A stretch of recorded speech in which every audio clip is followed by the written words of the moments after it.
আসসালামু আলাইকুম দর্শক শ্রোতা, কেমন আছেন সবাই? আশা করি সবাই ভালো আছেন, সুস্থ আছেন। অত্যন্ত আনন্দের সাথে জানাচ্ছি যে ইন্ডিয়ার ট্যুরিস্ট ভিসা বাংলাদেশি নাগরিকদের জন্য ওপেন করে দিয়েছে ইন্ডিয়ান সরকার।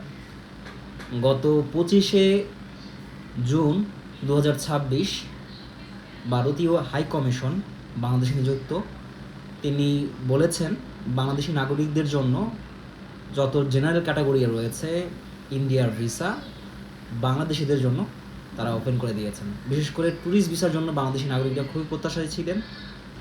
যারা ঘুরতে যেতে পারে না বা ভ্রমণ ভিসা সেটা ওপেন করে দিয়েছে এবং আগামী 28শে জুন 2026 মাত্র 3 দিনের মাথায় আপনি, অর্থাৎ আগামী রবিবার আপনি চাইলে ইন্ডিয়ার ভিসার জন্য, ইন্ডিয়ার ট্যুরিস্ট ভিসার জন্য ফর্ম অ্যাপ্লিকেশন করে আবেদন জমা দিতে পারবেন। তো এই নিউজটি খুবই গুরুত্বপূর্ণ, আশা করি আপনাদের জন্য উপকারে আসছে। তো ভালো থাকবেন, সুস্থ থাকবেন, দেখা হচ্ছে অন্য কোনো ভিডিওতে। আল্লাহ হাফেজ।